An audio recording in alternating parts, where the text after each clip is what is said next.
back to the show, listeners. We are your hosts. I'm Ernie, and with me, as always, my tag team partner, which only means one thing. Hulk Hogan, we coming for you. It's Michael.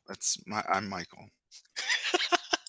Hey, we are 29 days away from the buy one, get two free nights of the over-the-top, stupendous extravaganza that is Wrestlemania. Stupendous. What is that word exactly? And I always thought it meant stupidly good, but I don't think that's right. Pause. Okay, that's it. There's just one ring. No. Yeah, it's stupendous. I don't know. It's like I don't know actually. I think like it's supposed to mean good, but they're hyping it up as stupendous. You gotta watch it because it's gonna be stupendous. Extremely impressive. A stupendous display of technique. It's an adjective. Oh my goodness. That sounds right for that. WrestleMania is going to be extremely impressive. All right. So we got Edge versus AJ Styles has been added to the card, and I am hyped, but for just one match. So far, it looks like I'm excited for night 2 and not just both nights. Looking down at the card, it goes as follows. The SmackDown Women's Championship, Charlotte Flair versus Ronda Rousey. Your girl, Ronda. What's the... I'm going to put everything behind her. She's going for it. She's coming back. She's going to take the belt. Ronda all the way. Yep. Raw Women's Championship, Becky Lynch versus Bianca Belair. I'll go with Becky Lynch on that one. There's the Bianca hate all over. There's a lot of Bianca hate all over online, and I don't understand why. Honestly, she's overrated. That's what people think. Yeah. That she's overrated. She shouldn't have gone up to the main roster that quick. She had her chance. And, yeah, so here she is. She'll have her time. She'll have her time, but it's not now. The Mysterios, Dominic and Rey, take on The Miz from the class of 2040 Hall of Fame Celebrity Wing. Logan Paul. Mm-hmm. I have no opinion. Well, I do have an opinion. I have no comment. Is that the opening? The kickoff. Is that the kickoff? I'm not willing to watch that. That's not stupendous. No, that's not stupendous for me yet. That's the stupid part I was talking about. That's the stupid part. That's the stupendous. Night 2 is what I'm excited for. Both titles will be on the line, WWE and Universal title to form, and what I hope they bring back the undisputed world title. Yeah, that would be really cool. That's a rough one because I like both of these guys, and obviously I've liked Brock longer because he's been around longer, but I'll be happy with either one. Yeah, the only thing that will make this match probably enough for me to be I can't choose. It'd be like a career-ending match. Oh.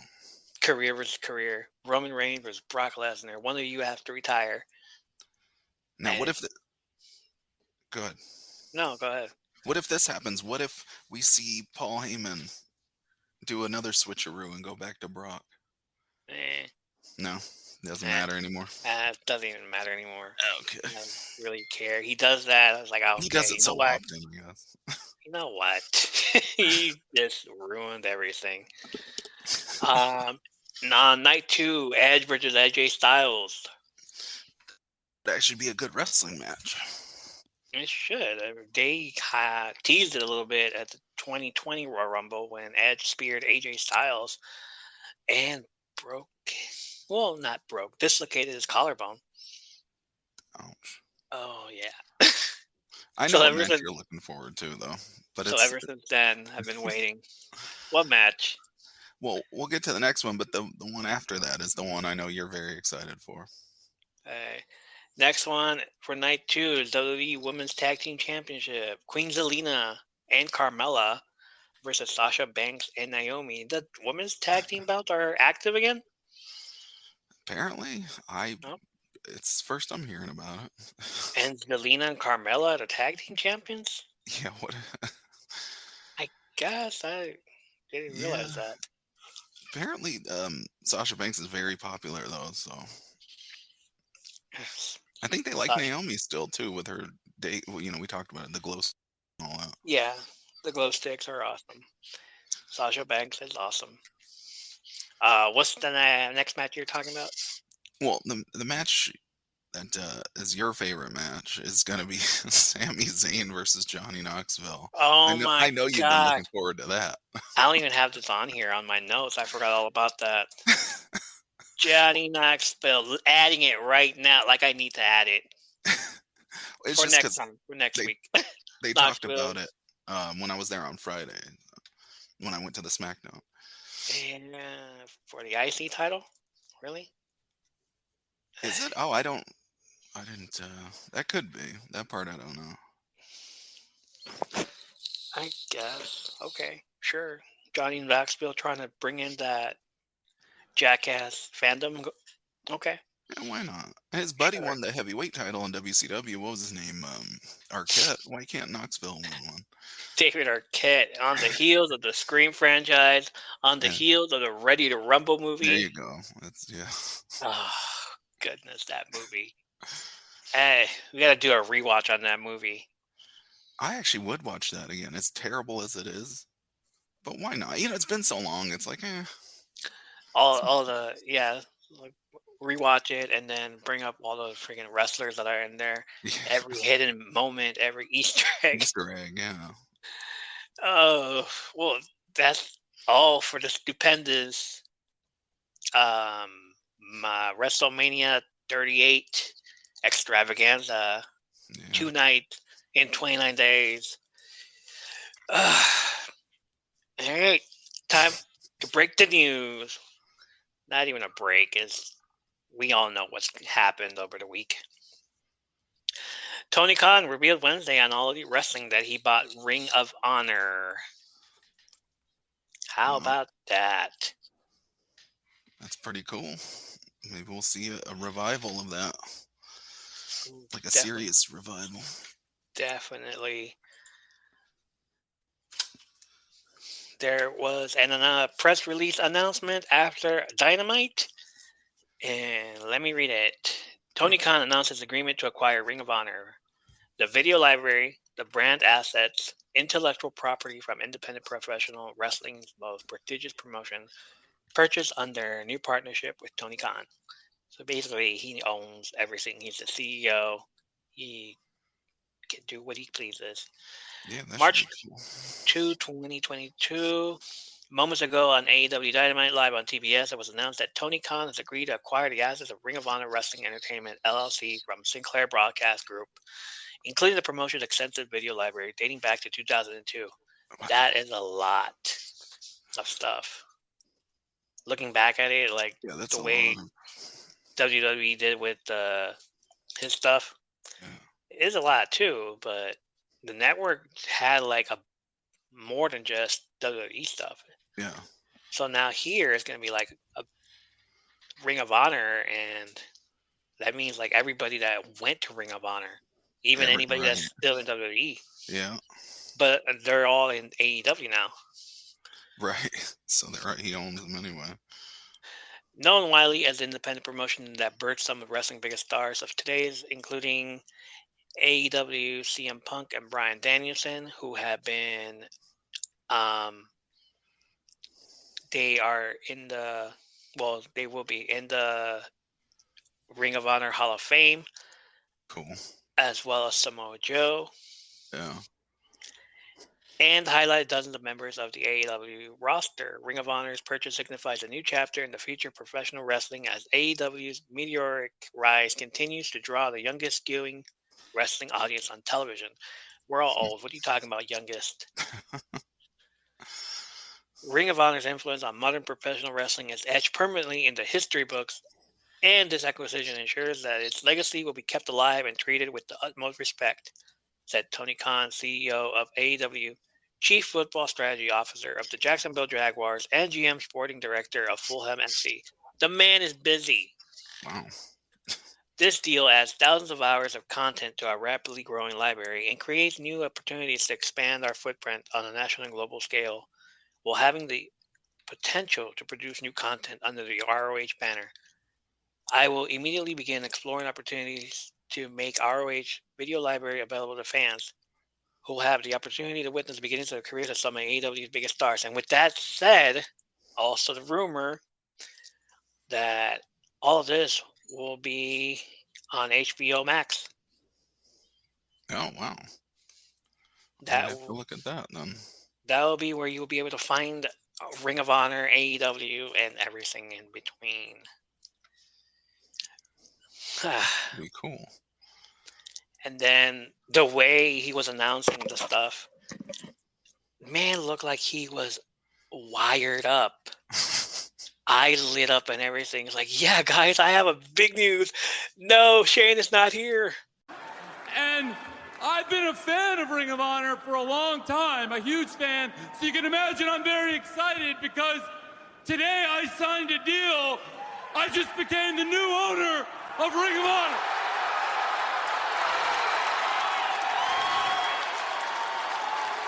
Shane's not here. There's no Shane. It's me. Which reminded me of the whole, it's a name on the, it's a McMahon name on the WCW contract, but it's not Vince McMahon. It's Shane McMahon. And then he does it, and then he says that, and I'm just like, yeah, you know what? You're right. You have a guy named Khan working for WWE, so it'd be like, it's not Nick Khan. Yeah. It's Tony Khan. Yeah, that's cool. Yeah, that's hilarious. But yeah, think of all the matches that we're gonna get. So, yeah, a lot of good stuff. So, are they gonna treat this as the invasion angle, or are they gonna like actually do something with it? And it's like half the roster in ROH right now is on Impact doing an invasion angle. Oh wow! So what does that mean? So it's like a three-way invasion. AEW, Ring of Honor, and Impact working, all three of them working together under one team to trade. Take all they need now is the big guy, which I doubt he's gonna join. Like, no, you never know. My branch extended out to what's her name? Forgot her name already. Like, what? You never know. You never know. We could have that an actual four-way match at WrestleMania. Yeah. That would be cool. Okay. So Vince McMahon was on the Pat McAfee show on Thursday afternoon, and Twitter blew up with all the news and sound bites this show had to offer. Big key stuff that was said. Vince McMahon will be doing the honors and introducing The Undertaker into the Hall of Fame. Yeah. We called it. I was a little surprised. I thought they would do did you say you thought it would be Stone Cold, or did we both say Vince? We both said Vince. Okay. Yeah, I said Vince. I said maybe Kane. That's what I said. Yeah. Kane, maybe somebody else. Somebody else said, why not Kane? Why not one of the Paul Bear's sons? Like, oh, what that'd be cool. You have to do with Undertaker. Okay. If Paul Bear was there, that'd be cool. Vince got a little choked up, and he didn't realize it, and then McAfee pointed out, hey, you getting a little choked up? He's like, Vince's like, no, I'm not. No, you're just a liar. No. I'm not crying. No, I'm not crying. McAfee asked if the Monday Night Wars changed him. He brought up TNA, AEW, Ring of Honor being bought the night before, and Vince said he loved confrontation. No, that's not going to stop him. It's like, you want to fight me in the Wars and the Monday Night? Let's go. Yeah. You want to fight me here again 20 years later? Let's go. I think he still would. I think Vince would fight in a match. I think he'd do another match. He's crazy enough. He showed up late for the show. That didn't stop him. They said, okay, let's keep going. And then Pat McAfee tried to end the show in like 15 minutes. And Vince said, like, what are you doing? I'm not leaving. I just got here. And then, like, you don't end the show. I end your show. Right. It's like, you don't end the show. Another thing, Vince offered Pat McAfee a match at WrestleMania. McAfee was honored and said, like, oh, wow, like, I get to make my dream come true. Yeah, buddy, you got a match at WrestleMania. Yeah, hopefully it's good. Hopefully not next to Johnny Knoxville, but and Paul Logan. God. How many celebrities are gonna be in the show? Well, for sure, at least, I guess, 3 at least that we know of. Vince told Pat, we will find a worthy opponent for you to put in the ring. Pat asked him if this was real. Vince said, I don't bullshit. Well, it looks like, from what I read, it's going to be Austin Theory. Oh, wow. Yeah, if it's legit. Everybody got all excited for Pat. Like, it's the first time. No, it's not the first time. Did everybody forget that he fought Adam Cole on NXT? Like, probably forgot, but like the way he made it sound like, hey, now I'm trying to think, has this been the plan all along to get Pat McAfee on the show? I think it seems like it. Could it have been against Adam Cole? Had Adam Cole stayed? It probably would have been. If he would have stayed, it probably would have been. They would have had their WrestleMania moment. But no, he didn't want to. Trust the process, buddy. Trust the process. Right. His loss. Yeah. Another thing that was said on the show, which I know, like, not a lot of people mentioned it on Twitter because they all wanted to mention something. They all wanted a soundbite, but I got it because, like, it's a really big, important issue. As far as mental health is concerned, Vince had said it's important for your mental health to not be your character outside of the ring. Looking at you, MJF. I think there was a few people that fell prey to that, unfortunately. Unfortunately. Mental health matters to everybody. Well, and even some guys that didn't necessarily have issues. Like, I don't know if you've ever heard Scott Hall, Razor Ramon. He said one time he went to Bret Hart's house, and like Bret Hart, he said, actually had pictures of himself, his wrestling pictures everywhere, not just a room. Like, even over his own bed. So, wow. Well, trying to get his son to, like, look up to an actual role model instead of somebody that gyrates his hips and poses for girly magazines, according There's to nothing Bret. wrong with Elvis. Oh, Shawn Michaels. Shawn Michaels. That gyrating guy. Oh, the other guy. Not the other guy. Not the other two guys that I gyrated, but the other guy. Yeah, not Honky Tonk either. I remember that promo, and then Shawn Michaels comes out like, "Hey, how do you know I was in a girly magazine anyway?" Yeah. Like, did you look? Did you peek inside? Did you? Like, Bret's the disappointment in his face. It's on a road trip. When you go to Circle K and they have the magazines behind the black divider. Actually, somebody else had bought it, and she, like, lent it to him because, well, he went to her house and, like, he saw it under her covers. So, she was trying to explain to him why she had it and everything. It was sunny. Yeah. He had sunny days. I remember that too. I remember that. We remember those days. And that's all the news for today. Moving along.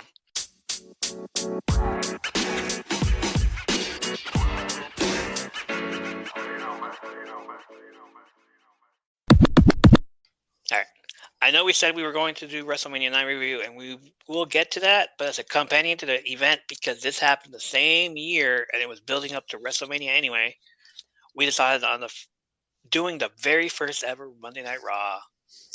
Believe me when I say that this may have been only 45 minutes, but it felt like this show dragged on forever for me. Felt like a 3-hour. For 3 hours, I can fast forward it, but this is like, oh my god, why are there commercials on Peacock? Oh, I know. Yeah, it Yeah. makes it 3 hours. They're 45 seconds, but still, it takes too long. Maybe it's due to how they do the show now, where everything is fast and it's 3 hours, and before you know it, the show is done. But even listening to a monotone voiced promo by Razor Ramon felt like it dragged on forever. I forgot what he had said first, Chico. They were fun back then, though.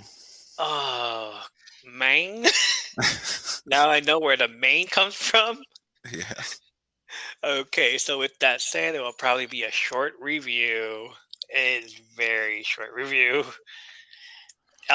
First episode premiered on the USA Network on January 11th, 1993 from the Grand Ballroom in Manhattan, New York. Yay.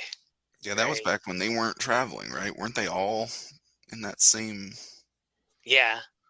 Yeah. Like, they were there for like a while. You saw the ICO Pro banners. ICO Pro banners. The 200 people in attendance. 200 people. 200 seats. Like, I didn't count anything. It's like, oh my god, it's so small. Sean Mooney opened the show, not letting Bobby Heenan inside the door, possibly overshadowing what's to come when he leaves the following year for WCW. It sold out to 200 people. Actual opening of the show is Vince McMahon, Macho Man Randy Savage, and don't know who this was, Rob Bartlett. Yeah, I don't know either. Who was annoying the entire night. Yeah, that was the one, wasn't that where Heenan was trying to like get a ticket or something like that? Like they did a bunch of segments with him trying to sneak in, and yeah, and they didn't let him in. Yeah, and they kept playing up the whole, oh, it's sold out, it's sold out. And then at the very end, they like, oh yeah, you can come in. It's like, okay, yeah. He goes in. It's already, the show's over. It's over. First match of the night, the awesome, ever so intense Coco Beware versus Yokozuna. Yeah, for what reason? I don't know. 45-minute show, so it's a quick entrance from both. It's just like a hop, skip, and a jump away. Like, they walk out. Oh, the ring is right. It felt like an indie ring, like an indie show. Like, oh, it's right there. Cool. Yeah, it's like a house show. Basically, if Ultimate Warrior was around for this, he wouldn't be tired out. No. He wouldn't have got a chance to run either. Like, there's no running here. You just go up and that's it. Yoko quickly destroys Coco. Hey, get it. 5 moves of doom. Leg drop, splash in the corner, bonsai drop. Yeah. Man is ready to be world champion, obviously. Never stood a chance. Never did. Back from commercial break, Narcissist is coming and is making Perfect jealous, according to Heenan. Building it up for WrestleMania 9, which is coming soon. Mm-hmm. Heenan, Perfect versus Narcissist. Yeah. And Heenan's not even in his corner. It's just, hey, he's a narcissist. I was like, okay. Next match, the Steiners versus the Executioners. Steiners in a tag team match. I have not seen these guys in a while. Mm-hmm. And they look awesome. They look amazing. Doink the Clown was making an appearance in the crowd. Just bothering kids, like spraying water at them and everything. While a match was in the middle of the ring.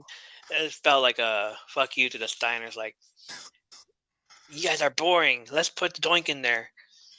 Well, luckily it was only 3 minutes, so. Hey, it was. It just felt like a long match. The Steiners, they did their usual moves. Frankensteiner, always lovely. The top rope into the Bulldog, always. After that, interview with Razor Ramon. Your favorite. My favorite. Chico. None of us 10-year-olds knew what he was doing. Most 10-year-olds, I don't think, did anyway. Man, I know we were all patient with Undertaker and how he spoke and being dead or undead, but looking back at it now with Razor, Yeah.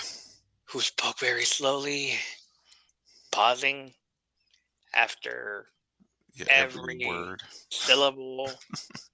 My goodness. I couldn't handle that. I was just like, all right, you know what? I didn't hear what you said at first, so I'm just going to fast forward you. Fast forward to 1996 when you show up in WCW and you start taking over and you're NWO and that character is dead. Chico. Mm-hmm. Hey, yo. Remember who Max Moon was? You say it again?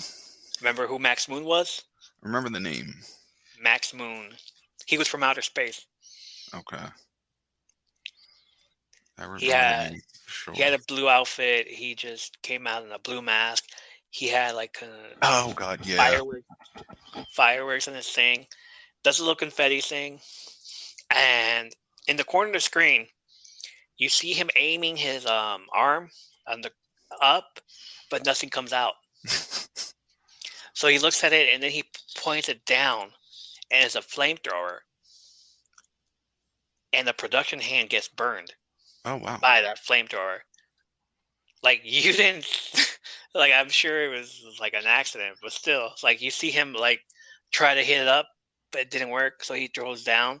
It does work. Production hand. Something happened in production hand because you see him like go down immediately, and everybody over there in the crowd staring, looking at him like, oh my gosh, all that shit. Conan goes in the ring. Ref tells him, don't worry about it. Like, don't worry about it. Go to your corner. Don't worry about it. He's getting help. Who is it? Max Moon ends up being Conan. Yeah, wow. Okay, so I don't think I knew that at that time. I definitely don't think I knew that. Conan is under the mask. Conan almost killed a man on the first episode of Raw. Well, what a way to go out. I guess that's why he ended up jumping ship. Or right? being pushed off. From outer space. Yeah. Who he's facing is HBK, Shawn Michaels. I've always known the HBK entrance music to be his voice. Yeah. I never knew a Sensational Sherry's voice singing it. She did the first one, I think. Yeah. Yeah. Oh, I remember that. That was gracious. Well, now you know why they changed it. Yeah, it was aggravating. And she had left. The song was changed once Sister Sherry left the company. Like WCW, okay, let's change the song to his voice. Yeah, that was the good version. I don't know what was cringier, listening to a bad rendition of Mike Tyson. Because a match is going on in the ring, and Vince decides, let's have a skit here, right here. Rob Bartlett pretends to be Mike Tyson, and he is just imitating his voice. Macho Man, who can't imitate anybody but his own voice. So he just stands there and stays quiet the entire time, wondering what the hell is going on with his hand gestures. Vince is trying to decides to say, fuck this match. Let me talk to this guy. Hey, Mike Tyson, welcome to the show. And Rob Bartlett just goes off. So that was cringy. Then there's having Toink come out again. Basically come out the entire night. Yeah.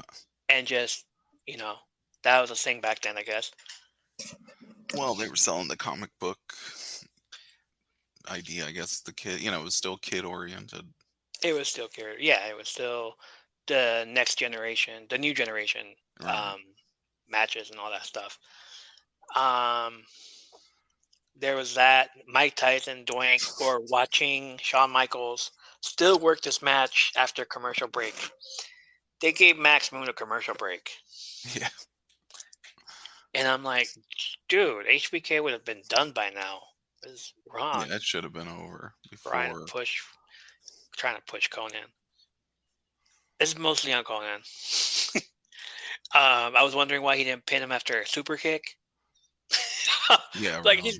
he did the super kick, sweet chin music. That's it, do it. And no. And then he did the side suplex, and I remember that he had the same finisher in the WWF Raw video game on the Sega Genesis. Remember that? Brought out Yeah. the old stuff, old video games from back in the day. I remember the one. Do you remember the one from when PlayStation came out, when it was more arcade style? It was arcade. Yeah. I think it was arcade. Yeah, it was arcade. Because I remember that because freaking the Yokozuna leg drops, man. Yeah. You could spam those. Like, oh my gosh. Those Yokozuna leg drops, always. And then some people, they could do those Street Fighter 100 hit combos where like Razor Ramon's arm would turn into a razor. Oh, yeah. Undertaker hits you with a like an actual tombstone. Not the I gotta watch the old YouTube videos of the old those, because I know there was a lot of video games from back then. Yeah. Idea for the next show: top video games. I still have that game actually in the PS1. Oh yeah, they still put them out. Yeah. Yeah. Next idea for the next episode.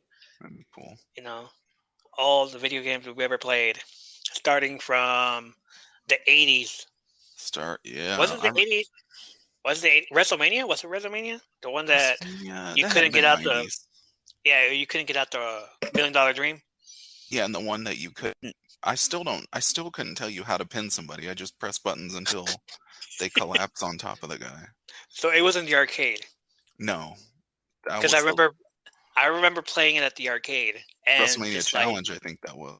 Yes, going to the arcade, playing that, and never getting out of the $1 Million Dream because you couldn't. I don't think I ever made it that far. I've never made it. I've never seen anybody make it that far. It's like the line of people that had coins on necks. It's like, I got next. And then they try to go for it. Like, nope. That was the one. Glitch. Was it the one where when you first start, it would show $1 Million Man with Andre the Giant behind him? Like basically, they were the boss, I guess. Yeah. The final, yeah, the final boss that you couldn't beat ever. Yeah. That was as fun as freaking playing Mike Tyson's Punch Out.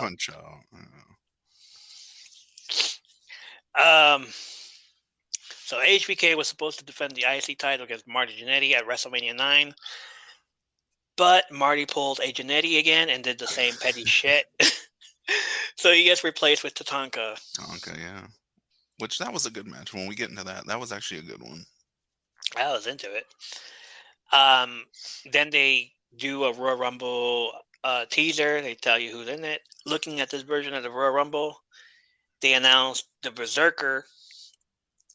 Remember him? Oh, yeah.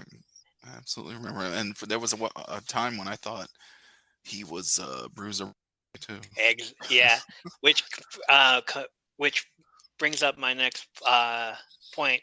Then they announced Carlos Colon. Yeah. You think in the match, Carlos looked at Berserker like, you remind me of someone? Yeah. Like, I don't know who it is, but you remind me of someone. Took too many hits to the head. Maybe he thought he was seeing things. Hey, yeah, guy, your friend. Yeah. Anyway, let's move on. Winner of this Royal Rumble match gets a championship match at the World Champion at WrestleMania against Bret the Hitman Hart. It's great, right? Can't wait. Footage of Kamala turning face by punching out Harvey Whippleman and his other manager, Kim Chi. Yeah. Guess who he was? I don't know. Guess. Just okay. One guess. That's the guy who's like been playing everybody in the mask. Like, hey, you're a guy in a mask. You're a guy in a mask. Brooklyn Brawler? Yeah. Kim Chi, who was a Brooklyn Brawler in a mask. Jeez. If you need someone, you have Brooklyn Brawler. Hey, he's Ride or die for WWF. Well, he never was without a job. That's So, of course, these two would be working together. Whippleman and Brooklyn Brawler. yeah. Hilarious. Reverend Slick came out to try to defend Kamala and later on would manage him to try to humanize him. Reverend Yeah. Slick turned face. Great. That's Which is awesome. weird. Kind of weird. I think he was a better heel. But... He was a better heel, but he turned face. Like, nah, brother. Kamala, come here, Kamala. I got you. Like, he left. Together. He left the other guy from South Africa to get the guy from Uganda. It's like the real guy. black man. The real black man. Go for it. It's like, all right. Come back from that, and we see Damien Demento in the ring already. Remember him? Oh yeah, Damien Demento with the little fur shoulder pad things. Yeah. Yeah. Guy doesn't even get an entrance. Like, he just shows he's in the ring already. Like, damn, dude. All right. And by far, this would have been the shortest walk the Undertaker had to make. Yeah. But still, it just made it seemed way too long. Like, he I was was to say it's still like 5 minutes. slower. It was still a slower walk. I was like, my guy, you have to let the song run its course. Usually he does.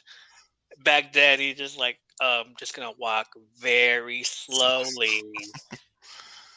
Okay. Guy is still in the ring. It was like psychotic supernatural guy talking to himself versus the undead supernatural guy. Right. Undertaker wins. We don't really care. It was a short match. And the match was made hilarious when Rob said the words, "Somebody get this man a body bag." Get him a body bag. Pop culture at its best. He's like, get him a body bag. Yeah. He says that nobody, I don't think anybody at the time understood that reference. I'm sure I didn't. I'm sure I didn't put it together at the time. And I'm sitting there like, what? Did he just say that on TV? Wow. All right. Get him a body bag! Yeah! All right. Finally, the show's over. Go outside again because we've been seeing Bobby Heenan try to enter the arena, but isn't getting let in. The show's over, and they finally do the okay for him to go inside, and Bobby Heenan is late. Goodbye. All right. I thought that was funny back then. Actually, because I believe that stuff. I thought it was funny. Yeah. When they showed him trying to get in. And... trying to be Rob Bartlett's aunt. Oh, yeah. That's Bobby Heenan in drag. Bobby Heenan as a... Yeah, I thought he was a delivery man or something. At one delivery point. man. Bobby Heenan as a guy with a big, thick beard trying to get in. It's just like a bunch of stuff he was trying to do, and yet he couldn't for an hour. And now, looking back on it, I wouldn't have known it back then, but looking back on it, was that basically just a way for them to emphasize, hey, we sold out all the tickets? Because they kept saying, you can't get tickets for this show. It's been sold out. Yeah, 200 people. What's 201 going to hurt? Fire department. Max capacity, 200. But it's only Bobby Heenan. Nope. Rules are rules. Yeah, who's Bobby Heenan? But don't make me point at the sign again, buddy. Who's Bobby Heenan? Or what was it? Don't make me tap the sign again, sir. Don't make me tap the sign.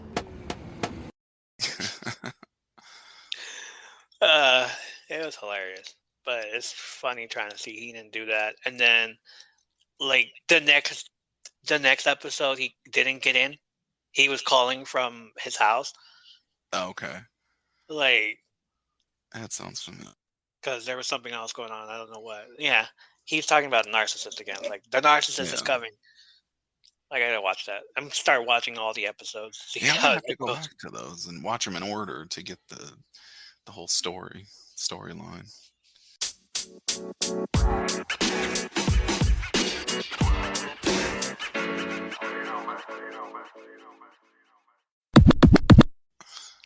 Currently, we are on a WrestleMania road trip, driving down the road to number 38. As we take a trip down memory lane and bring you the classics and our most memorable moments of WrestleMania, we've done WrestleMania 3 and WrestleMania 5 and WrestleMania 6. But this week, we're pulling out all the stops one more time. Michael, which one is it? Well, I might be taking a big gamble on this one, which is perfect because it was in Nevada. We're going with WrestleMania 9, Caesar's Palace. Oh, Caesar's Palace. So during the show, we will be stating additional facts that you may or may not have known already that we just happen to have come across on the web over the years. At times, we will discuss what happened afterwards to either the feud or the wrestler throughout the year. After we discuss the WrestleMania and its moments, we will rate it by the card, the roster, what impact did it have on pop culture, and is rewatchable by giving it a unique rating system, such as how many videotapes out of 10 would we give it, and would we take it with us to school to have our friends watch it during a free class. Those were the days. All right, April 4th, 1993, at Caesar's Palace in Las Vegas, the debut of Jim Ross, Bobby Heenan arrives in a camel backwards.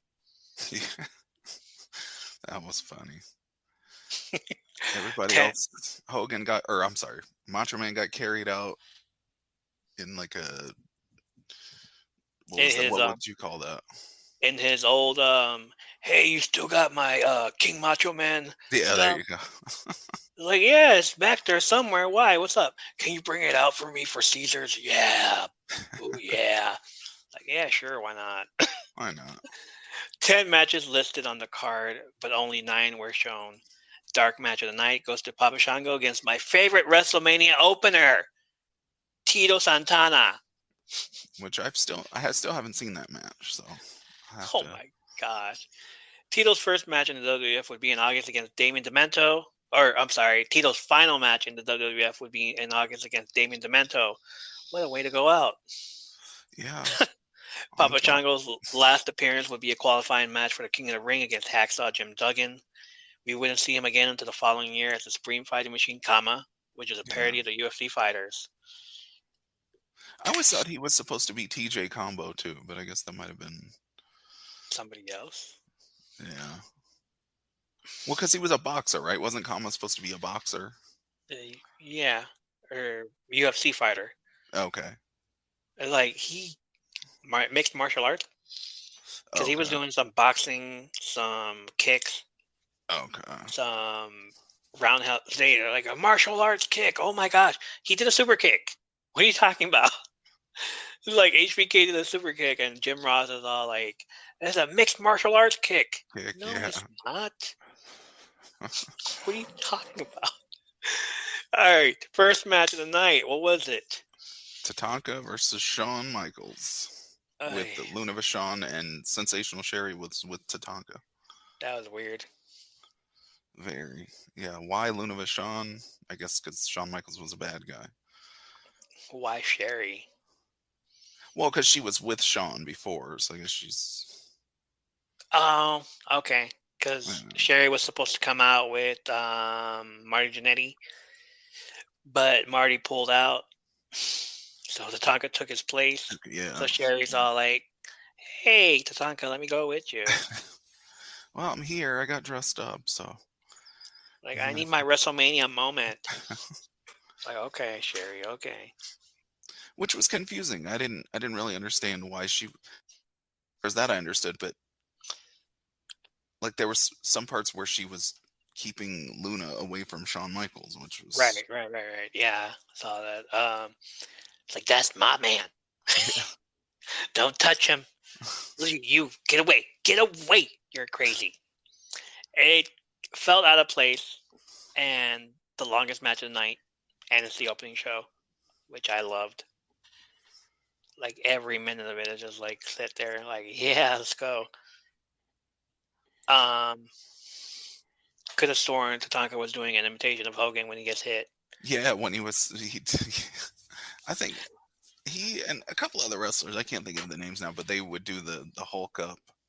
The Hulk up, because Hulk Hogan was supposed to be there by that time. He left in after WrestleMania, the year of WrestleMania 8, the earlier that year. So, we didn't know Hogan was coming back, so they all started doing the whole like you. Yeah. So then Hogan comes back, and then you don't see any of them do it after Yeah. until he leaves again. So he gets to do that. Was this supposed to be a DQ finish, or was that a count out? I don't remember. Count out. Like, why was count out? Well, because remember back then Tatanka was still on a winning streak, but I guess Shawn Michaels probably didn't want to lose either. So yeah, but looking at the ref counting, yeah, it was kind of weird. I don't know if he was up to 8. Yeah. And then Shawn grabs his legs and pulls him out, and then goes in. And yeah, then I thought it would have been a disqualification more than a count out. Yeah, it was more DQ than a count out, because the ref goes back in there and he's like goes down like no, we're done. This match is over with. Mm-hmm. And then he goes over to the ring announcer like, count out? How is it a count out? Maybe it could have been a count out, but and then they mentioned that they let Tatanka. They let him fight for like another 20, 30 seconds. So Tatanka thought he was going to win, get the pin, and then they end it with the count out. Officially, they called it a count out. So Tatanka wins the match. But yeah, still undefeated. Yeah. Shawn still keeps his belt. Bobby Heenan is all like, he's a loser. Yeah. Oh, goodness. And then Luna Vachon beat up Sherry twice. Because you hear later on on the show that backstage she just went up to her and like kicked her ass again. In the hospital, not the hospital, but in the medical tent, I guess, or something like that. Hey, don't come after Luna. Tatanka would remain to have an undefeated streak towards the end of the year in October, during which he was supposed to face Ludwig Borga. Yeah. Remember? Yeah. Who was in a storyline towards Survivor Series. The Foreign Fanatics, which consisted of Yokozuna, Ludwig Borga, Quebecer Jax, and Crush, facing against the All-Americans, Lex Luger, the Steiner brothers, and Tatanka. Unfortunately, Tatanka would not be a Survivor Series. Storyline-wise, Ludwig Borga ended his undefeated streak and pinned him with one finger and continued to attack, causing Tatanka to be replaced by the All-American Badass, The Undertaker. Which, that's fine. I was okay with that. What sucks about is that Ludwig Borga would eventually leave because he injured his ankle and couldn't compete anymore. Hey, my ankle hurts. Poor Tatanka. Yeah. They were pushing him hard, though. And he got Brock Lesnar. Yeah, they were pushing him hard, though, for a while. He was Goldberg before Goldberg. Right? Yeah, that's the spot right there. And then after he loses, like, he continues winning. Like, but everybody remembers that one pin with the one finger. Yeah. Like, oh man, that sucks. Which it makes you wonder why they buried him so hard after they pushed him so much. Yeah, it was crazy. HBK would lose the title to the returning Mario Jannetty and May, who apparently can't stay away from even with drug charges. But he would regain the title back in June with the help of his new bodyguard, Diesel. Yeah. That same year in September, HBK was suspended for testing positive for steroids. Great! Was that the smile? Not yet. Not yet. Not the smile. That was not. Yeah, like steroids. Oh, no, that was later on. Yeah. That was later on. Storyline-wise, he was suspended for failing to defend the IC title. Right. During this time, WWE came knocking on his door to see if he was willing to talk to them about extending his warranty on his car. Shawn said no. I'm happy where I'm at. He came back at Survivor Series 94 to replace Jerry Lawler and lost to the Hart family.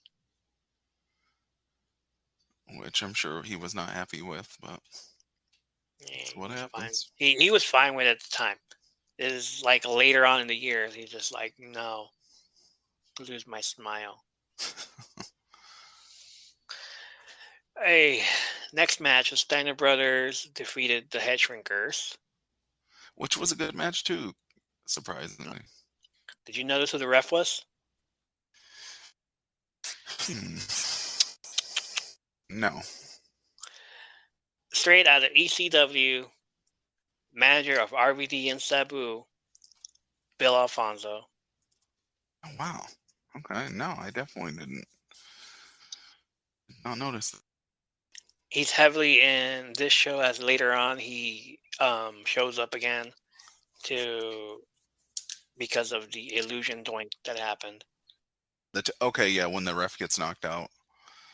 It's like, Alfonso, you're doing too much. And then he gets released later on in the year to go to ECW, and he's a manager. It's like, okay, that's a big step up. Yeah. Yeah, he definitely did his better work over there. This match was awesome. Fatu, man. Like, he still does the whole give me a clothesline and I'll turn inside out thing. Yeah. Yeah, and I forgot that he was relatively small back then. He's relatively small, and I'm like looking at his face, like that's Jimmy and Jay's face right there. Yeah. Yeah, when he was small, yeah. I would have rather seen this match longer than the other tag match, honestly. You're talking about This is the match. Yeah, this is the Yeah. match that should have gone longer, but not the other tag match. Yeah, it was good. It was actually a good match. Like one of those fight forever type of matches. And it was more technical wrestling versus, I guess, would you say brawlers? Yeah, more of that. Yeah. And then you had the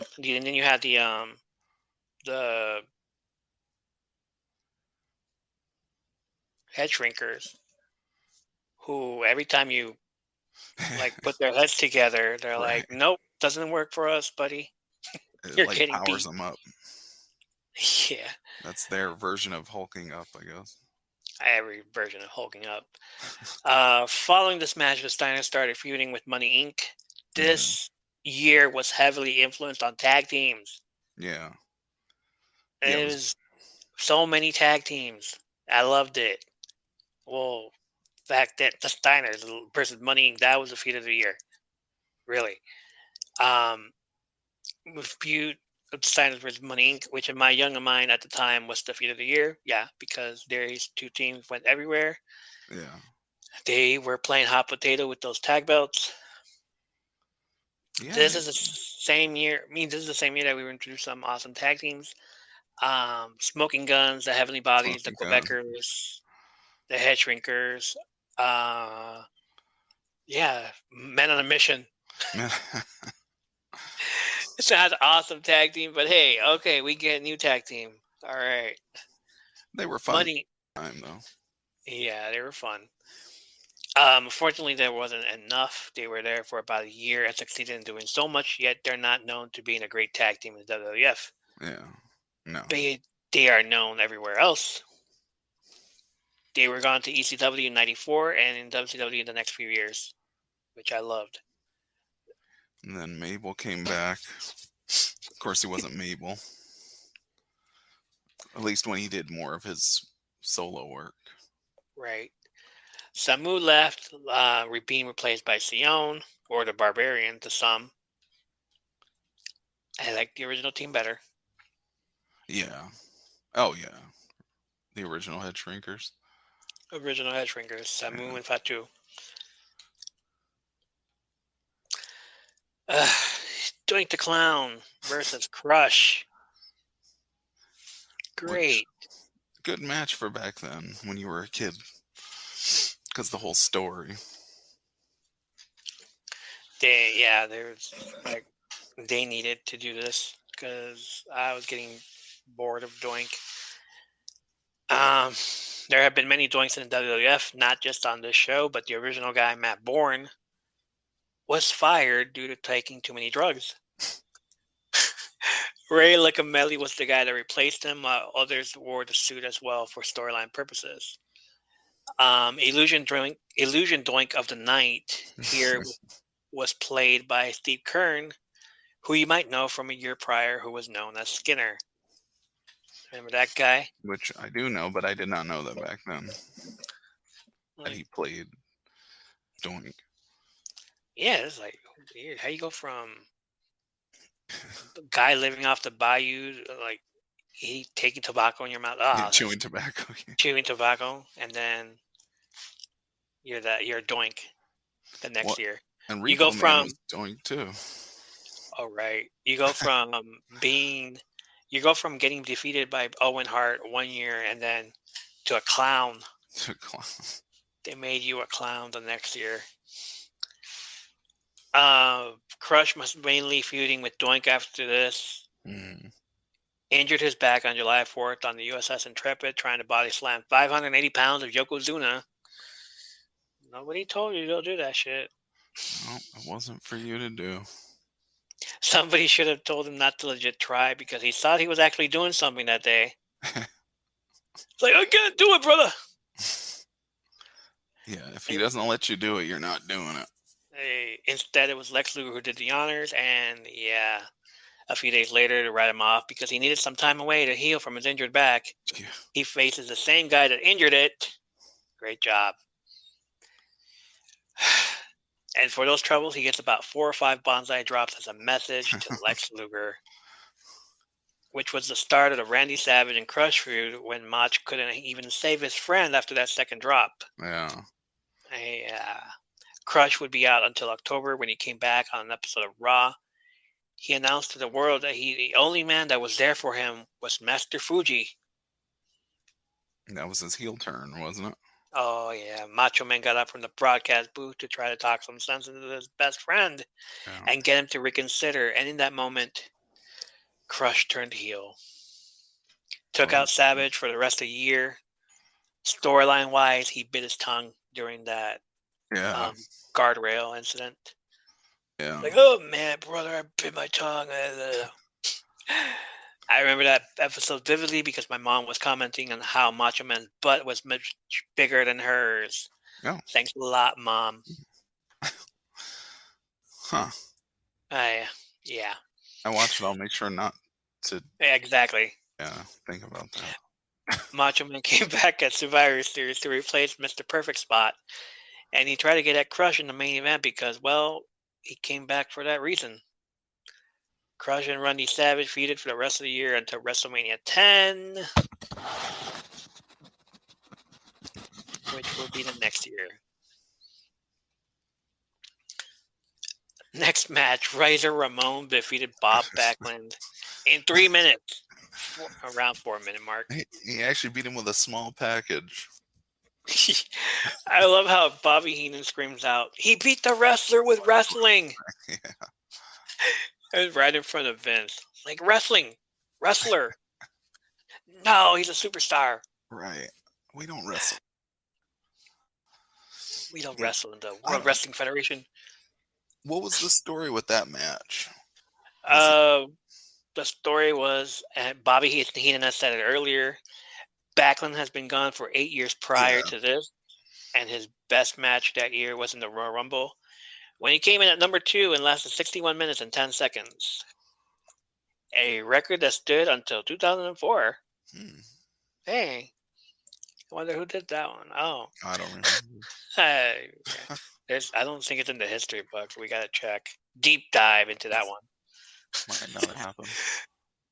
Unfortunately, that didn't stop him from being a jobber or winning a few matches here and there until the next year when he turned heel.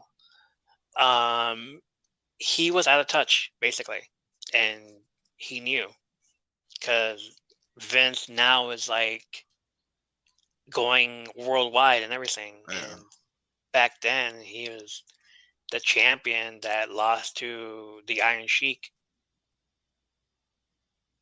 Iron Sheik. A month later, Razor Ramon suffered an opposite loss to a jobber named, let's see here, the Kid. Oh yeah, I think he might have wrestled a couple more times after that. I think. Hey, that Kid will go somewhere someday. 1, 2, or maybe 1, 2, 3 times after that. Hey, good enough to be named a 1, 2, 3 Kid. Maybe even 6 times after that. Maybe 10 more times. I don't know. Put an Something X like next to his that. name. That jobber would a week later go viral, I guess you would say. Going viral back in the day meant beating a main eventer. Okay. Or as Vince called him back in the day, a sensation. Remember that word? Yeah. The new sensation of the WWF. He The used 1, that. 2, 3 kid. He liked that word back then. Sensation. Sensation was the Sensational. stupendous Scary. is the new sensation. Stupendous is the new sensation. This is back in the day when we had the long drawn out storylines because we wouldn't get another pay-per-view until King of the Ring in Right. June and then in August for SummerSlam. So being the ultimate heel that he is, our favorite heel, Ted DiBiase, laughed in the face of another heel getting beaten by a jobber and told Razor he would defeat the kid and show him how it's done. That's freaking heel boss mode right there. Like, I'm going to show you how it's done, kid. You don't do that unless you're a face and you're another face and then you turn heel. No, Yeah. this heel told another heel, watch me do my thing. Razor would turn face and help the kid beat Ted DiBiase, and they would face off with each other at SummerSlam, where Ted DiBiase lost and was his last match with the WWF until he became manager and started doing the $1 Million Corporation angle. Yeah. And now Which he that was wants good. first he wants to take over the world title, then he wants to take over the WWF. That's heel stuff right there, and they still didn't give him the world title. Wasn't meant to be. It would have worked out either way. Best stable in the world. Like, if that stable would have gone up against the Hart Foundation or the Nation, they would have owned it.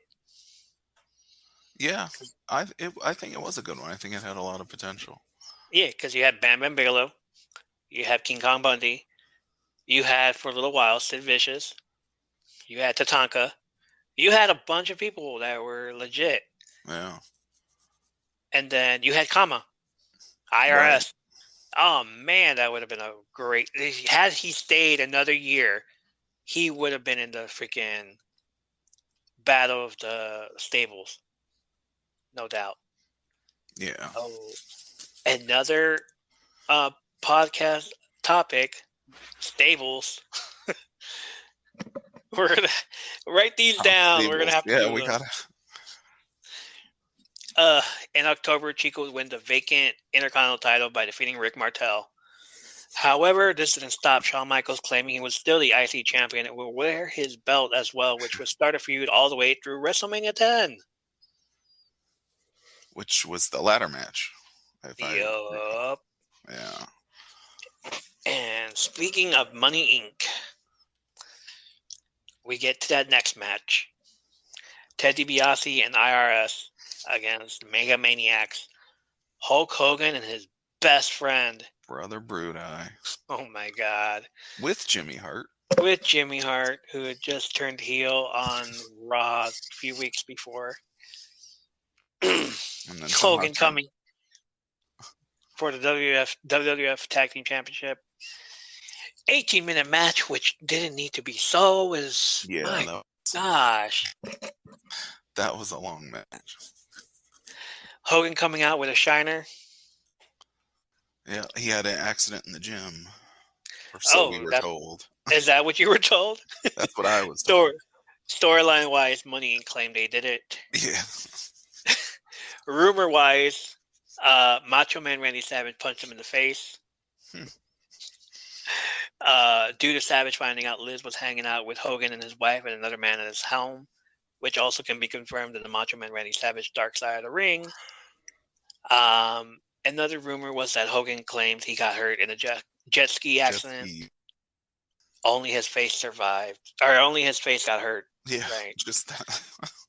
He's like, yeah, brother, let me look at Brother Brudeye when I say this. Oh, it's a jet ski accident. Right, Brutus? Like, why would you say that in front of your best friend? Who got? Oh, my God. Or was it Brutus who said, like, just say it was a jet ski accident? Well, and he was the one who's the briefcase with the brick in it.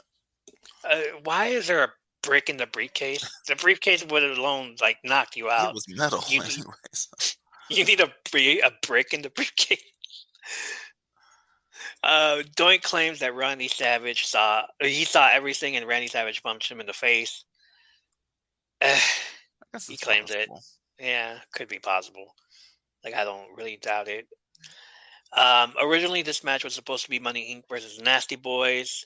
But as we all know from the Hogan Knows Best or Brooke Knows Best reality show, Brian Knobbs is best friends with Hogan. No. Yay! Hey, why don't you shake the night off? I need something to do that weekend. So he offered to step aside and bring back Hogan. Therefore, we get this match instead.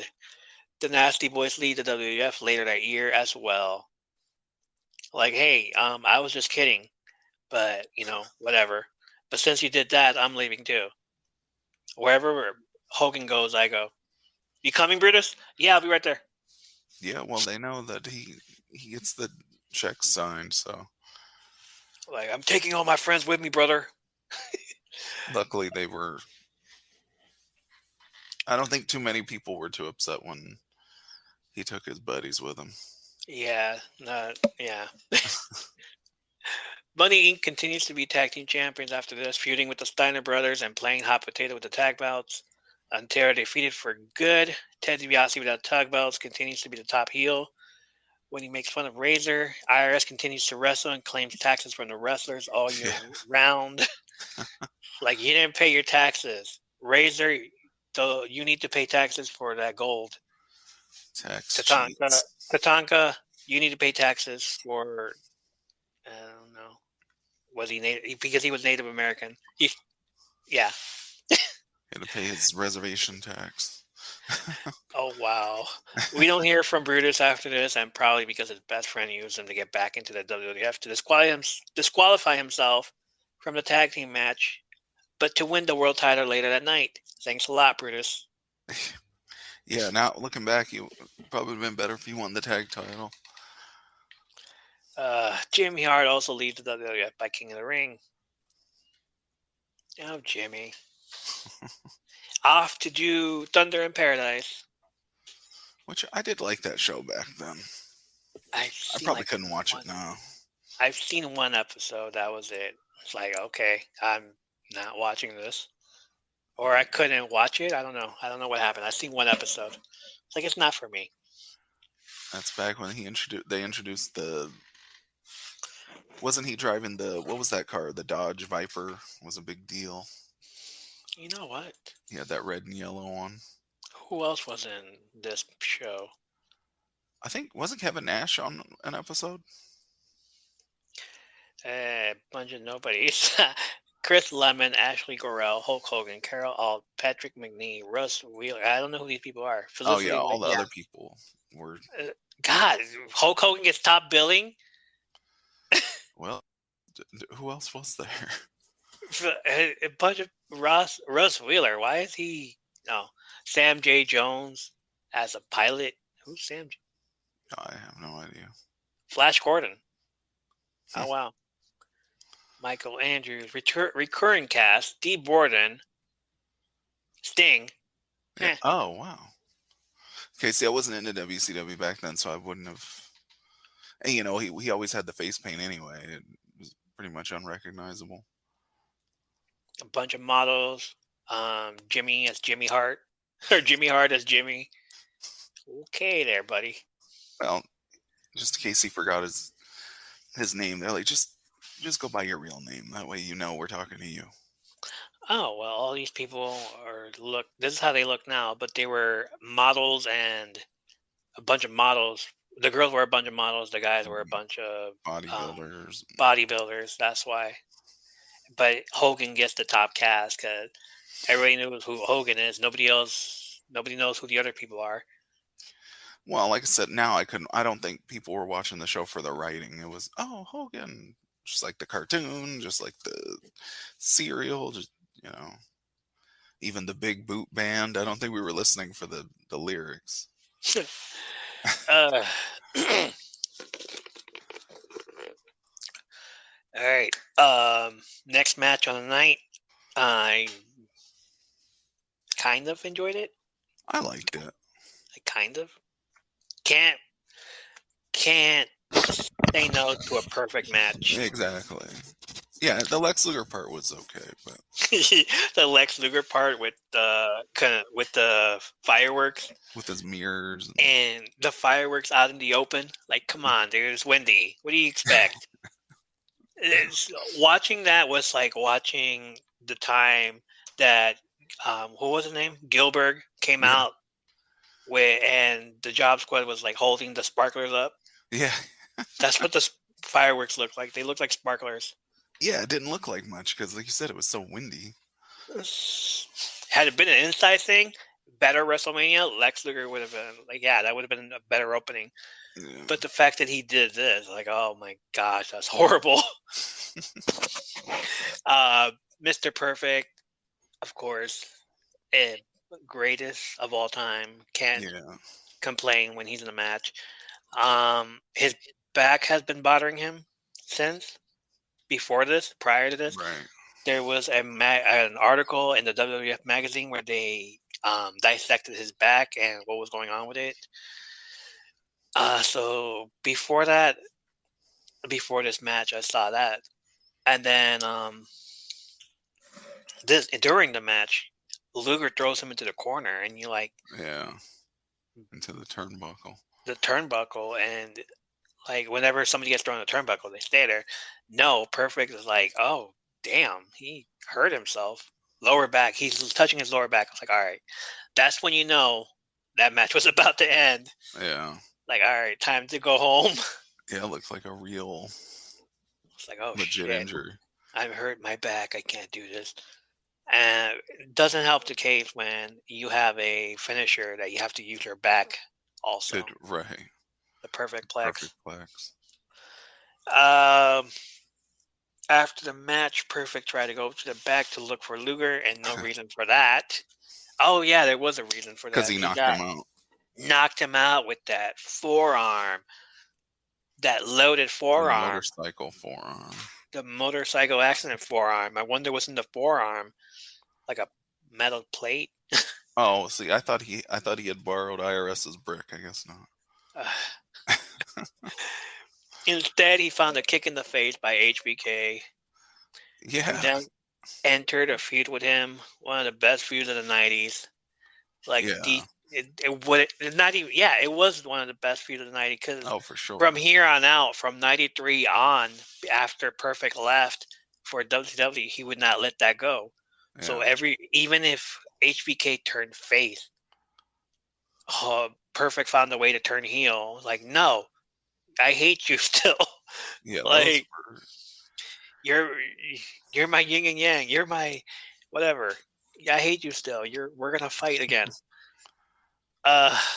This lasted all the way through Survivor Series, where he's supposed to be in the Ramones team, but was replaced by Macho Man because Perfect was too perfect of a partner. We wouldn't see Perfect until WrestleMania 10. The curious case of Lex Luger. Yeah. Started out the year with the WWF teasing that he has a metal plate in his arm. We heard stories and seen footage of Luger knocking out Bret Hart at the WrestleMania 9 brunch, which they talked about the entire night. It's like, what a brunch, that brunch night. Yeah, okay, brunch. They made it a point to say brunch. He knocked out all his opponents. He knocked out all his opponents as well as Perfect. Lex Luger turned face on July 4th at the USS Intrepid when he body slammed Yokozuna with ease. And he got a bus for his troubles, too. He was repackaged from being the narcissist to the all-American... Wait, that's not him. The all-American Lex Luger. And the fun-loving WWF World Title campaign started off until SummerSlam. Yes, they gave him a red, white, and blue all-American bus and had him live there for a few months. See what it was like to live in the real world. Touring around the country, trying to get a title shot against Yokozuna. Politicking. Yeah, basically campaigning, running for president. Running for WWF champion. I mean, people are not going to vote, man. What are you doing? Yeah, that was cool. Um, I wanted that bus to, because they made it sound like, oh, he might drive by your house. I was like, oh man, I would always look and hope that yeah, let me Alexis look was. outside. Is he coming to Sacramento anytime soon? Yeah, No, they're already here for the Royal Rumble. Royal Okay. Rumble. Unfortunately, he hit the middle arm on Yokozuna during the match at SummerSlam and knocked him out of the ring. He won via countout, but they still celebrated he still celebrated like the Cubs won the World Series or something. Jeez. According to Bruce Pritchard, Lex wasn't given the title that night because he wasn't getting over with the fans. According to Vince, he wanted him to chase the title. But let's release the balloons and streamers anyways. And this is as good as it's gonna get. I'll just take it. Yeah. Vince had told Lex, like, you're not gonna win it here, but you're gonna win it at WrestleMania. It's like, okay, cool. Proceed to talk about WrestleMania and how he's winning the match to a bunch of people and then not getting the belt. And then not get it. Never getting it. All-American Lex would lead his All-American team, including a patriotic American badass, to a victory at the All-American Survivor Series. Oh, wow. All-American. Makes me want a hot dog on the 4th of July. Hot dog and an apple pie. Apple pie. Sweet all-American apple pie. There it is. How many times can we make fun of Lex all year round? Oh yeah. Wait until we get to the Allied Powers storyline gimmick. Yeah. There's that Allied Powers. What was it? Lex Luger and British Bulldog versus British Bulldog. Owen Hart and Jim Neidhart. Yep. Was it Neidhart? Okay. Yeah, at the time, I think it was Jim, or was it not Yokozuna at the time? It was Jim Neidhart, but they had a match, and British Bulldog was in there first, and he picked up Owen with ease and slammed him, and then like as a rib, Owen's telling British Bulldog, "Go tag in Lex." Like, okay, so he goes to tag in Lex. Lex comes in there. And Lex about to slam Owen, but Owen dead weights it. Oh. That's my favorite Owen Hart stories because he's such an asshole about it. He dead weights it. He doesn't let Lex lift him. So he's having trouble with Owen Hart. And you could tell it's like, are you fucking serious, dude? I lifted Yokozuna. I can't lift Owen. Yeah. So he drops him, and then he tags in British Bulldog again. British Bulldog comes in there, and again, he does it to Owen, and Owen lets him. Oh, wow. Slams him down. And then he buried him, and then he does a headrest or whatever, head thing, and looks over at Lex and starts smiling at him. Both of them smiling at Lex, and Lex is all like, "You're an asshole." Oh, jeez. My favorite Owen Hart moment. That's funny. Yeah. Oh, wow. I didn't know that back then either. Next match. The streak continues. Let's see. The streak. The streak. It did. The dead man streak. Speaking of the American Badass, the third win in the Undertaker winning streak came from facing this guy who was managed by Harvey Whippleman. By disqualification. By DQ. The only DQ match in Undertaker's WrestleMania career. Harvey Whippleman was upset still, not ever letting it go. That Undertaker defeated one of his guys, Kamala.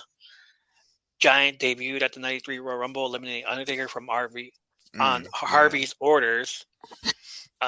Knocked him out. This match was set for WrestleMania, and it ended in a DQ when they tried to use chloroform to take out the dead man. Again, Alfonso doing too much again, trying to Hey, what's that smell? No. Well, gonna mention it, and it's funny because Macho Man acting. Oh, what did they call it? Chloro. Like, oh, okay, Chloroform.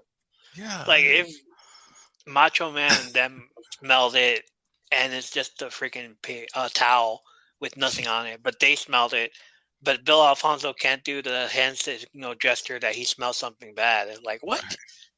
Come on, get all of you get on the same level Yeah, there. you got to get on the same page there. The feud continued all the way through SummerSlam, where Undertaker won, and in that moment, another one of Whippleman's guys turns face. Great. Giant was later released on October 3rd, days after. Giant was later released in October, 3 days after the IC Battle Royal that Razor Ramon won. I remember that match too. Like Giant Gonzalez gets in. He's the last one in the ring to join everybody, and everybody just goes after him, taking him out. Like, nope, you're not gonna win. You're not in this. Get away. Yeah, he was. It was. Goes to the back. We no longer need your services. Well, that was definitely a disappointment. I guess they figured, oh well, he's huge, and then it's like, yeah, but that's all he is. He's just huge. He's huge.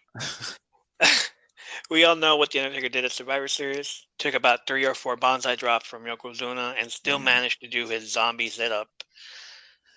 That man is not human. Is the reason why he needed that long break from Right. Royal Rumble. Yeah. This frightened Yoko and would have a long feud with him all the way to Royal Rumble 94. But before the year was over, he was hard at work building a bigger casket for Yokozuna in a casket match. And it was huge. It was huge.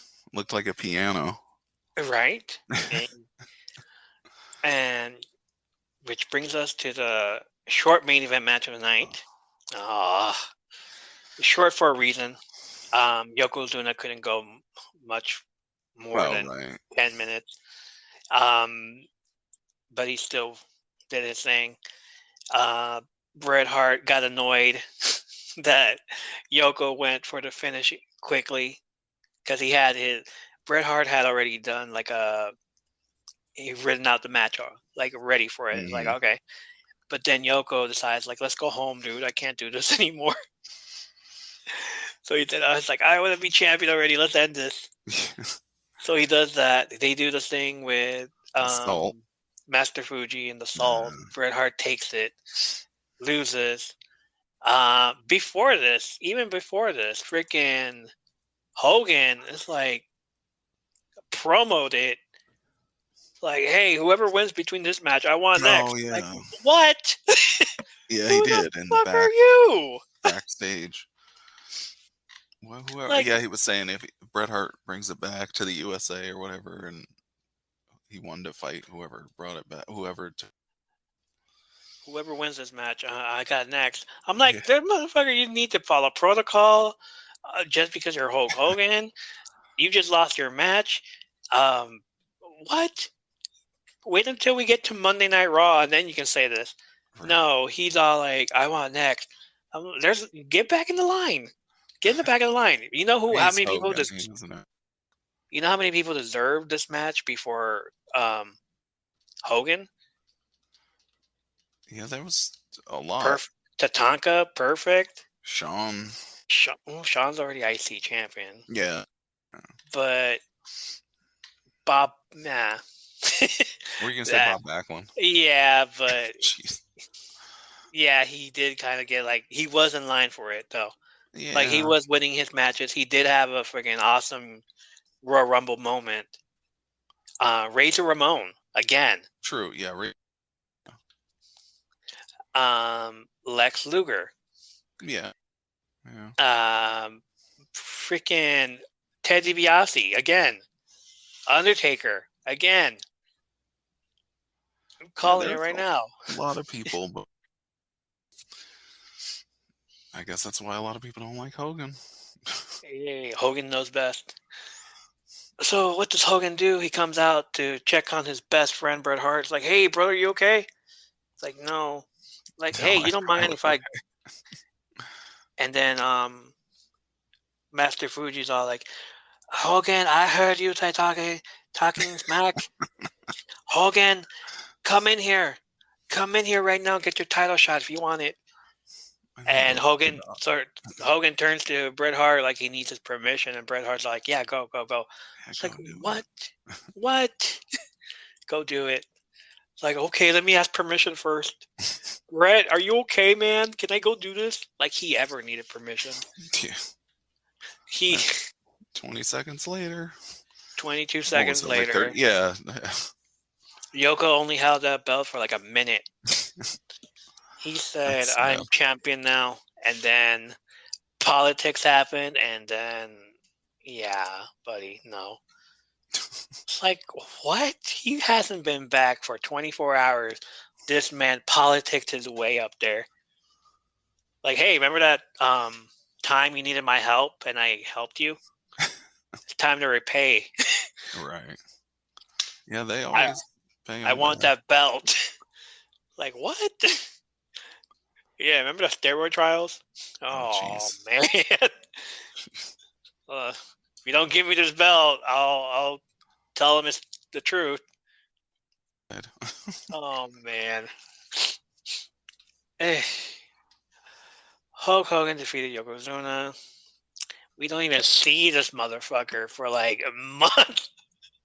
He doesn't even do like. Did he? I don't even know if he did. I gotta watch Raw after WrestleMania and see if he did. Gotta go back and watch. If he even did like promos, like I won the belt, brother. Oh my Hulkamaniacs, yeah. Yeah, I didn't have actually. Pretty sure I didn't see that one. I wouldn't have been able to know. Poor Bret. Like loser here is Bret Hart, because then Yokozuna wins the belt again. Yeah.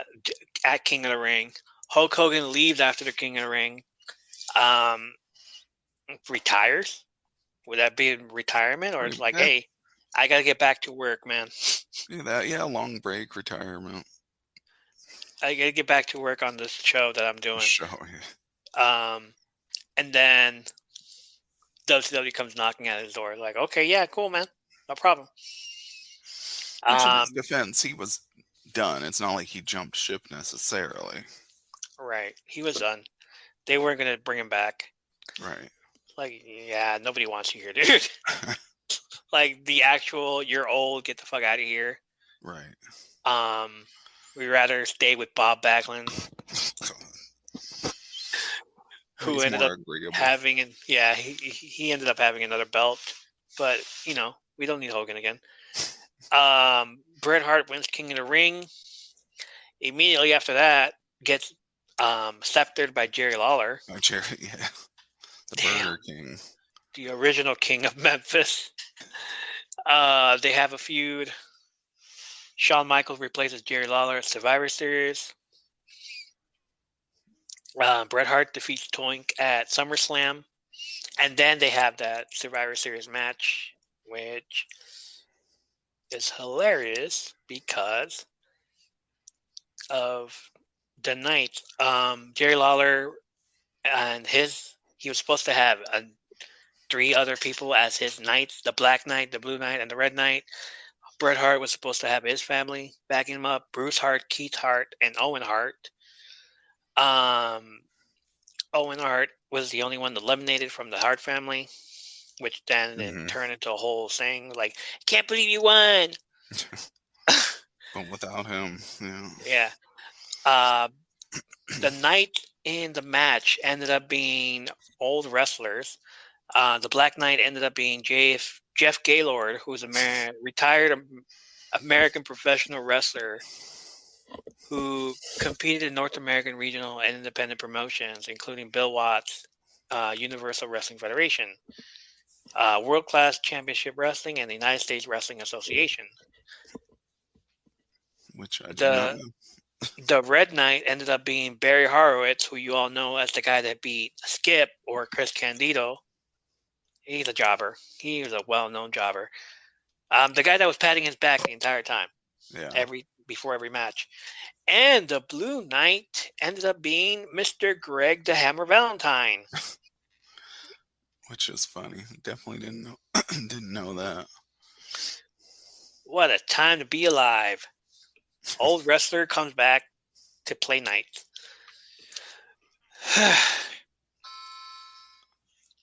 All right. Let's discuss the card.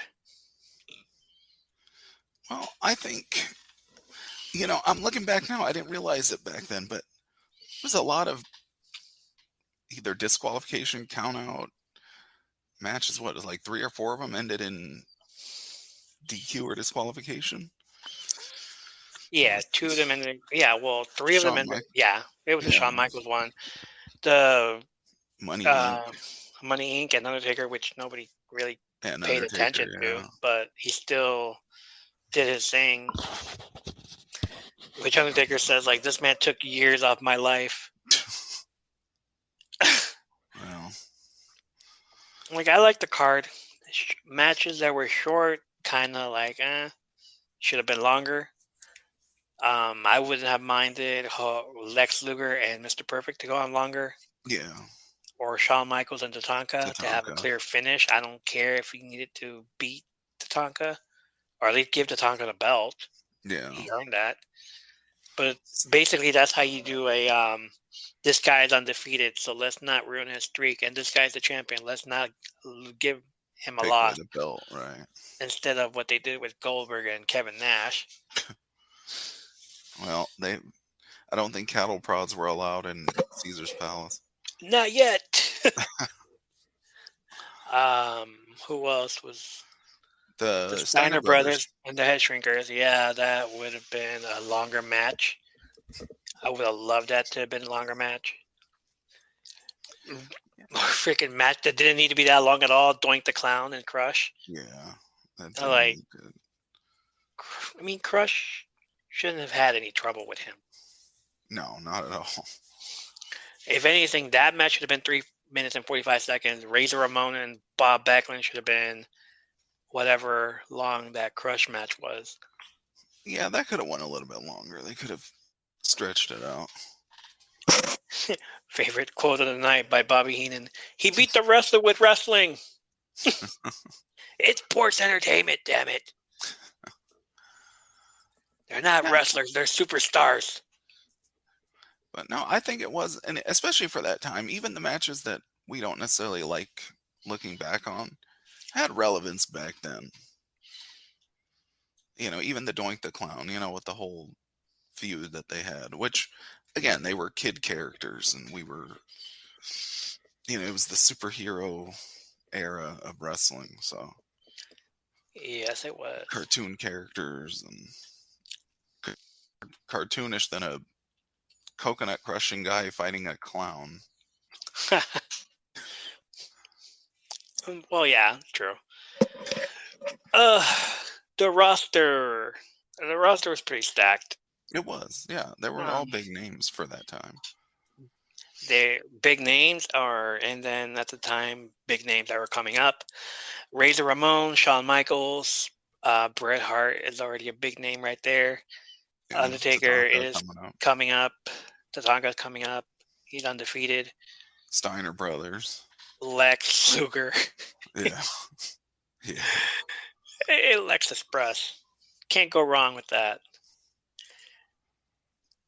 Todd Pettingale. Yeah. Jim Ross. Jim Ross first night. Jim Ross first night, and he asked to commentate with Bobby Heenan, who just kept smashing on him the entire time. Well, I don't know what they do in Oklahoma. We do know that here. Yeah, that's. I guess they figure if you can keep up with him, you'll be all right. Martial arts moves. It was just a super kick, Ross. Come on. Yeah, the martial arts. He's doing some type of martial arts move. It was a kick, man. Just kicked him in the face. That's all. It's funny. And then he said something about the snapmare, and he was like, "It was a neck breaker." Like, it was. I was saying that. Yeah. Bobby corrected him. It was a neck breaker. Like snapmare. Oh my God. What? It was Jim Ross's first night, and he just ruined it. Well, what impact did it have on pop culture? Hogan, Well, yeah. He like, kept his name in the papers, I guess. former actor comes back to wrestling. Actor comes back to wrestle. And then goes back to acting. And goes back to acting. Bret Hart, Yokozuna, a bunch of Japanese people doing the whole trying to take pictures of Yokozuna, who was not really from Japan. From Japan, right. What are you guys doing? Like, you're looking back at it now, like, wait a minute.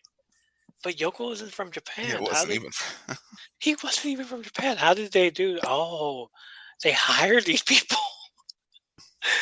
Or just like some random ass people from Asian people just showed up, and they're like, "We're gonna ask you questions, okay?" It's like, "Yeah. Like, what?" For all we know, they weren't even Japanese themselves. Yeah, that's why Todd Pettingill's all interviewing them out there. Like, did you come here to see Yokozuna? What? Yokozuna, big Yokozuna. Yeah. It's like, yeah, okay, yeah, they did come here to see Yokozuna. Yeah, just one guy wrestle. That's it. It would have been funny if they didn't even have accents. Like, oh, we just came from Fresno. We're just here to see.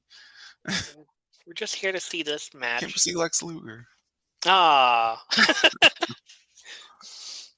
What a way to end the show.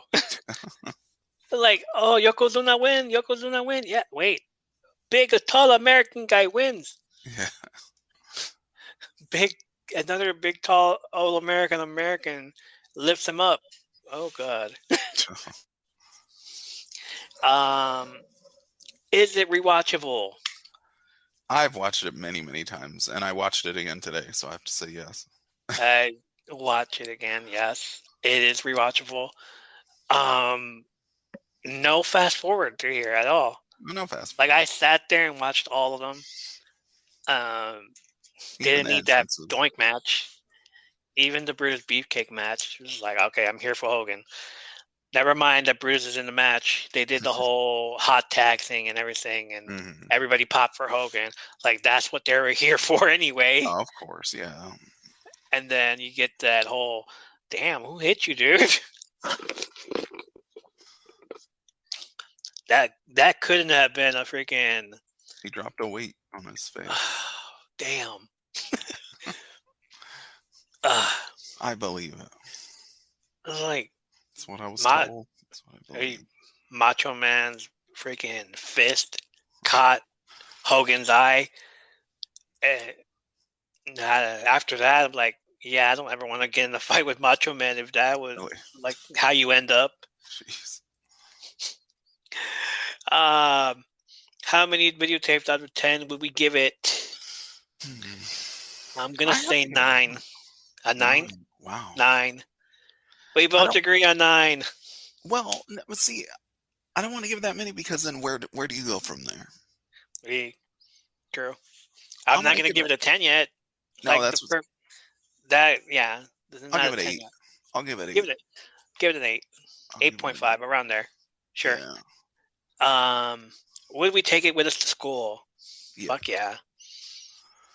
Yeah, I think if I was going to show somebody a wrestling tape back then, that would have been one that's fun enough. And there's enough stuff where even if you don't necessarily like the wrestling, there was a lot of comedy and, with the announcing and everything. Hey, you got to look at this. What? It's, Toink the Clown. Yeah. Tatanka. And everybody else. Like, there were a lot of characters. So, yeah, like... Well, and Heenan. Heenan talking shit the entire night to Jim Ross. And if you're gonna be in a wrestling broadcast, get prepared for me. Yeah. Yeah, that's harder than the wrestling. Oh, Bobby Heenan. He was the best. All right. We're going to play a little game. It's called Guess the Wrestler. We each have 90 seconds to ask questions about the wrestler that the other person is thinking about, where we can only answer with yes or no. The wrestler can be active, inactive, a legend, alive, or dead, or any variant of the wrestler, including a special character he or she might have become. For example, we could be thinking of Shane Douglas of ECW, but we might be, say, Dean Douglas, the guy that showed up in WWF in the 90s and couldn't cut it because of the click. Or Dude Love Mankind. Dude Love, like a variant of, like one of those. Dude Love, Mankind, Mick Foley, Mr. Sacco. Oh. Anything is possible. All right, gotta come up with a good one. All right, are you ready, sir? Okay, so I'm guessing first. Sure. Let me. Okay. See and go. Okay, man or woman? Man. Okay, it's man. When was their heyday? What day was their best years in? 80s, 90s, 2000s. All of them. Okay. Have they been world champion? Yes. How many times? More or less. Can't tell you that. Can't tell you that. Oh, okay. I'm gonna try to guess early and say Ric Flair. Wow. No. Oh, okay. But good guess. Okay. Is it a larger guy? Over 300 pounds? Smaller. Smaller than 300 pounds. Were they ever in a faction? Yes. In a faction. Were they ever a leader of a faction? Oh, goodness. Yes. Faction. Okay. 20 seconds. Okay, Hogan. No. Not Hogan. Wow, 80s, 90s, and 2000s. In a faction. 10 seconds. What was their favorite color? 5 seconds. Okay, it's if 80s, 90s, 2000s. If it wasn't Ric Flair, wasn't Arn Anderson. I don't know. No. And final guess. Final guess, 80s, 90s, 2000s. I don't know. Undertaker. I know it's not Undertaker. Shawn Michaels. Ooh, okay. Yeah. Would you say his heyday was in the 80s, though? Like 90s. Mostly 90s. 2000s. He showed up in the 80s, 90s, 2000s. Showed up in the 80s. Okay. All right. Let me think of somebody. I want to make it good. Okay, I'm going to make this. This is going to be a good one, I think. Tell me when to start the... Okay, go. Okay, go ahead. Alive or dead? Alive. 90s. Active in the 90s. Yes. Active in the 2000s. Yes. In a faction. Yes. Ric Flair? No. Okay. WWE, ECW, or WCW? WWE. Shoot. Was when their most fame was WWE. Did he have a manager? Yes. Valet? Yes. Ish. Triple H? No. Mark Merrill? No. Shoot. Who else? Randy Savage? No.